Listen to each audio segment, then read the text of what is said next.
ആകാശവാണി. പ്രധാനമന്ത്രി നരേന്ദ്രമോദിയുടെ മൻ കി ബാത്ത് റേഡിയോ പ്രഭാഷണ പരമ്പരയിൽ ഇന്ന് പ്രക്ഷേപണം ചെയ്ത 120-ാം ഭാഗത്തെ ആസ്പദമാക്കി തിരുവനന്തപുരം പ്രാദേശിക വാർത്താ വിഭാഗം തയ്യാറാക്കിയ പ്രത്യേക പരിപാടി.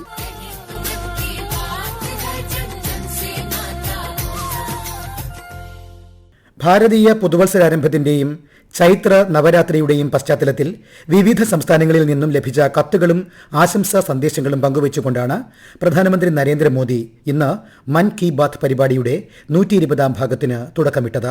मेरे प्यारे देशवासियों, नमस्कार. आज बहुत पावन दिन पर मुझे आपसे मन की बात करने का अवसर मिला है. കർണാടക, ആന്ധ്രാപ്രദേശ്, തെലങ്കാന എന്നിവിടങ്ങളിലെ ഉഗാദി ഉത്സവവും മഹാരാഷ്ട്രയിലെ ഗുഡി പട്വ എന്നിവയും വരും ദിവസങ്ങളിൽ അസമിൽ ആഘോഷിക്കുന്ന റൊങ്കാലി ബിഹു, ബംഗാളിലെ പോയില ബോയ്ഷാഖ്, കാശ്മീരിലെ നവ്രെ എന്നിവയും രാജ്യമെമ്പാടും ആഘോഷിക്കാൻ പോകുന്ന ഈദ് പെരുന്നാളും പ്രധാനമന്ത്രി മൻ കി ബാത്തിൽ പരാമർശിച്ചു. साथियों, आज कर्नाटका में, आंध्र प्रदेश, तेलंगाना में उगादी का पर्व बहुत धूमधाम से मनाया जा रहा है. आज ही महाराष्ट्र में गुड़ी पड़वा मनाया जा रहा है. വർഷാന്ത്യ പരീക്ഷകൾ കഴിഞ്ഞ് മധ്യവേനൽ അവധിക്കാലം തുടങ്ങുന്ന വേളയാണിതെന്നും കുട്ടികൾ ഈ അവധിക്കാലം ഫലപ്രദമായി വിനിയോഗിക്കണമെന്നും പ്രധാനമന്ത്രി പറഞ്ഞു. സാങ്കേതിക സ്ഥാപനങ്ങൾ നടത്തുന്ന ടെക്നോളജി ക്ലാസുകളിൽ പങ്കെടുത്ത് സൃഷ്ടിപരമായ കഴിവുകൾ നേടാം. പരിസ്ഥിതി പ്രവർത്തനങ്ങൾ, കലാപ്രവർത്തനങ്ങൾ, സന്നദ്ധ പ്രവർത്തനങ്ങൾ ഏതുമാകട്ടെ അക്കാര്യങ്ങൾ മൈ ഹോളിഡേയ്സ് എന്ന ഹാഷ്ടാഗിൽ പങ്കുവയ്ക്കാനും പ്രധാനമന്ത്രി നിർദ്ദേശിച്ചു. മധ്യവേനൽ അവധിക്കാലം ക്രിയാത്മകമായി ഉപയോഗിക്കണമെന്ന മൻ കി ബാത്തിലൂടെയുള്ള പ്രധാനമന്ത്രിയുടെ ആഹ്വാനം ശ്ലാഘനീയവും അവസരോചിതവുമാണെന്നും അത് കുട്ടികളെ കൂടുതൽ പ്രചോദിപ്പിക്കുമെന്നും അധ്യാപികയായ ബിന്ദു KS അഭിപ്രായപ്പെടുന്നു.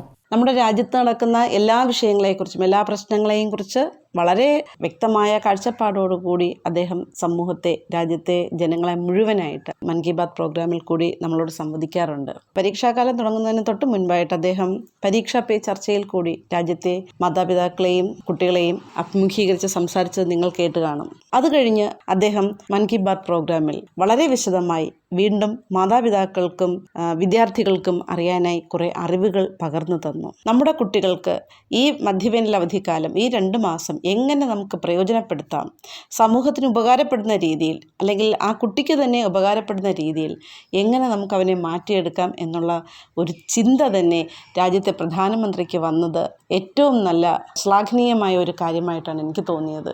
വേനൽക്കാലം ആരംഭിക്കുമ്പോൾ തന്നെ ജലസംരക്ഷണ പ്രവർത്തനങ്ങൾ ആരംഭിക്കേണ്ടതിന്റെ പ്രാധാന്യവും പ്രധാനമന്ത്രി മൻ കി ബാത്തിൽ പരാമർശിച്ചു.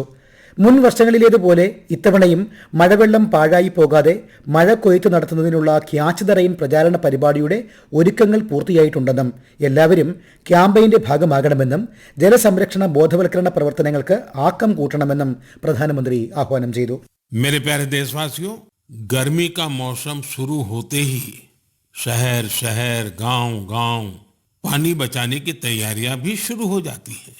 हर साल की तरह इस बार भी कैच द रेन अभियान के लिए कमर कस ली गई है.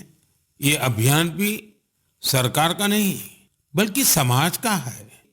അടുത്തിടെ സമാപിച്ച ഖേലോ ഇന്ത്യ പാരാ ഗെയിംസിൽ പങ്കെടുത്ത അംഗപരിമിതർ അവരുടെ സമർപ്പണ മനോഭാവവും കഴിവും കൊണ്ട് ഏവരെയും അത്ഭുതപ്പെടുത്തിയതായി പ്രധാനമന്ത്രി മൻ കി ബാത്തിൽ പറഞ്ഞു. ഗെയിംസിൽ പങ്കെടുത്ത എല്ലാ കായിക താരങ്ങളെയും പ്രധാനമന്ത്രി അഭിനന്ദിച്ചു. ഗെയിംസിൽ പിറന്ന 18 ദേശീയ റെക്കോർഡുകളിൽ 12 എണ്ണവും വനിതകളാണ് നേടിയതെന്നും പ്രധാനമന്ത്രി പറഞ്ഞു. ഗെയിംസിൽ ഗുസ്തി ഇനത്തിൽ സ്വർണം നേടിയ ജോബി മാത്യു തനിക്കയച്ച കത്ത് പ്രധാനമന്ത്രി ശ്രോതാക്കൾക്കായി പങ്കുവയ്ക്കുകയും കത്തിലെ പ്രസക്ത ഭാഗങ്ങൾ വായിക്കുകയും ചെയ്തു. उन्होंने लिखा है, मेडल जीतना बहुत खास होता है, लेकिन हमारा संघर्ष सिर्फ पोडियम पर खड़े होने तक सीमित नहीं है. हम हर रोज एक लड़ाई लड़ते हैं. जीवन कई तरीके से हमारी परीक्षा लेता है.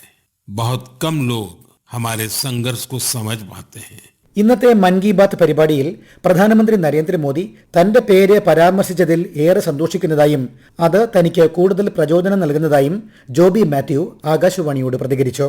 നമ്മുടെ ആദരണീയനായിട്ടുള്ള പ്രൈം മിനിസ്റ്റർ നരേന്ദ്രമോദിജി ഇന്നേ ദിവസം നടത്തിയ മൻ കി ബാത്തിൽ എൻ്റെ പേര് പരാമർശിച്ചതിൽ ഞാൻ അങ്ങേയറ്റം സന്തോഷവാനാണ്. രാജ്യത്തോട്, സാധാരണ ജനങ്ങളോട് അദ്ദേഹം കമ്മ്യൂണിക്കേറ്റ് ചെയ്യുന്നത് മൻ കി ബാത്തിലൂടെയാണ്. അദ്ദേഹത്തിൻ്റെ ആശയങ്ങളും അദ്ദേഹത്തിൻ്റെ ജീവിത പരിചയവും അദ്ദേഹത്തിൻ്റെ ആസ്പിരേഷൻസും ഒക്കെ അദ്ദേഹം രാജ്യത്തോട് പറയുന്നത് അതിലൂടെയാണ്. അതിൽ എളിയവനായിട്ടുള്ള എന്നെയും കൂടി ചേർത്ത് പിടിച്ചതിൽ അങ്ങയോട് ഞാൻ വളരെ നന്ദിയുള്ളവനാണ്. തീർച്ചയായിട്ടും എനിക്ക് കായിക താരം എന്നുള്ള നിലയിൽ അത് വലിയ പ്രചോദനമാണ്. മാത്രമല്ല, നമ്മുടെ രാജ്യം ഖേലോ ഇന്ത്യ പോലെയുള്ള മത്സരങ്ങൾ നടത്തുമ്പോൾ തുല്യ പങ്കാളിത്തവും തുല്യ പരിഗണനയും തുല്യ അവകാശവും ഒക്കെ ഉറപ്പുവരുത്തുന്നുണ്ട്. രാജ്യത്ത് രാജ്യാന്തര രംഗങ്ങളിൽ ഏതൊരു ഗെയിമും നടത്തുന്നത് പോലെ തന്നെ നമ്മുടെ രാജ്യവും അതേ രീതിയിൽ കായികമേളകൾ സംഘടിപ്പിക്കുവാൻ പ്രാപ്തമായി എന്നുള്ളത് എനിക്ക് വലിയ സന്തോഷം നൽകുന്ന കാര്യമാണ്. അതാണ് ഞാൻ അദ്ദേഹത്തെ കത്തിലൂടെ അറിയിച്ചത്. പാരാ ഗെയിംസ് പരിപോഷിപ്പിക്കുന്നതിനുള്ള പ്രധാനമന്ത്രിയുടെ ശ്രദ്ധയും ശ്രമങ്ങളും അഭിനന്ദനാർഹമാണെന്നും ദിവ്യാംഗർക്ക് അത് കൂടുതൽ ഉത്തേജനം നൽകുന്നുണ്ടെന്നും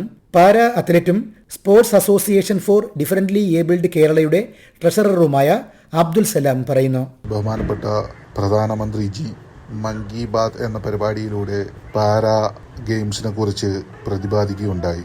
ഒരുപാട് സന്തോഷം. കാരണം ഗെയിംസ് വളരാൻ വേണ്ടിയിട്ട് PM ഒരുപാട് കാര്യങ്ങൾ ഇപ്പോൾ ചെയ്യുന്നുണ്ട്. കാരണം പാരാ ഗെയിംസിൽ അല്ലെങ്കിൽ പാരാ ഒളിമ്പിക്സിൽ ഒരുപാട് മെഡലുകളാണ് രാജ്യത്തിന് വേണ്ടിയിട്ട് നേടിക്കൊണ്ടുവരുന്നത്.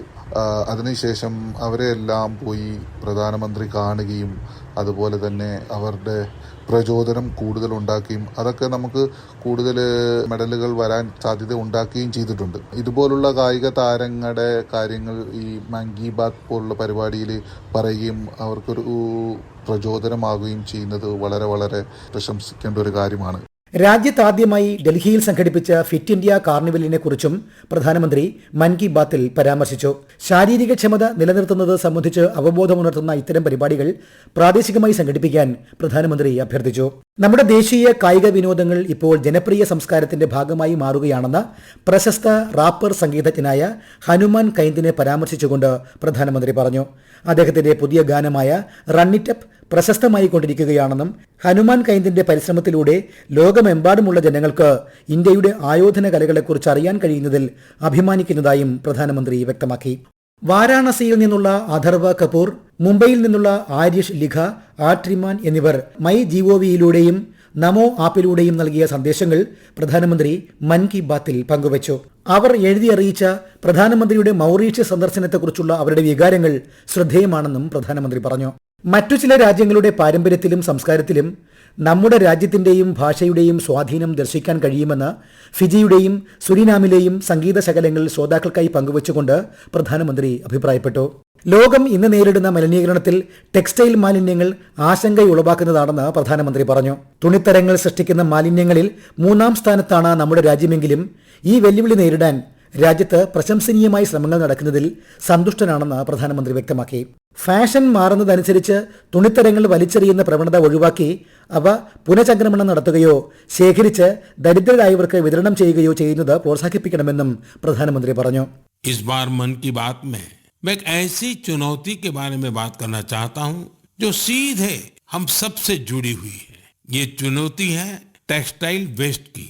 ജൂൺ 21 അന്താരാഷ്ട്ര യോഗാ ദിനത്തിന് ഇനി 100 ദിവസങ്ങൾ മാത്രമാണ് ശേഷിക്കുന്നതെന്ന് പ്രധാനമന്ത്രി ഓർമ്മിപ്പിച്ചു. ഭാരതം മനുഷ്യരാശിക്ക് നൽകുന്ന വിലയേറിയ സമ്മാനമാണ് യോഗയെന്നും പ്രധാനമന്ത്രി പറഞ്ഞു. Yoga for one earth one health എന്നതാണ് 2025 യോഗാ ദിന പ്രമേയമെന്ന് അദ്ദേഹം അറിയിച്ചു. പുഷ്പയാത്ര എന്ന ഒരു സവിശേഷ പ്രയോഗവും പ്രധാനമന്ത്രി മൻ കി ബാത്തിൽ പങ്കുവച്ചു. പൂക്കൾ ക്ഷേത്രങ്ങളിലേക്കും വീടുകളിലേക്കും സുഗന്ധദ്രവ്യങ്ങൾക്കായുമൊക്കെ പോകുന്നുണ്ട്. എന്നാൽ രാജ്യത്തിന്റെ പല ഭാഗങ്ങളിലും കണ്ടുവരുന്ന മഹുവ പൂക്കളുടെ യാത്ര മറ്റൊരു വിധത്തിലാണെന്ന് പ്രധാനമന്ത്രി പറഞ്ഞു. മധ്യപ്രദേശിലെ ചിന്ദ്വാര ജില്ലയിൽ മഹുവ പൂക്കൾ ഉപയോഗിച്ച് കുക്കീസ് നിർമ്മിക്കുന്ന സ്ത്രീകളുടെ സംരംഭം പ്രധാനമന്ത്രി പരാമർശിച്ചു. മഹുവ കുക്കീസിന്റെ ആവശ്യം അതിവേഗം വർദ്ധിച്ചുകൊണ്ടിരിക്കുകയാണെന്നും പ്രധാനമന്ത്രി പറഞ്ഞു. ഗുജറാത്തിലെ ഏകതാ നഗറിൽ വച്ചുപിടിപ്പിച്ചിട്ടുള്ള കൃഷ്ണകമൽ സഞ്ചാരികളെ ഹൃദ്യമായി ആകർഷിക്കുന്ന കാര്യവും പ്രധാനമന്ത്രി സൂചിപ്പിച്ചു.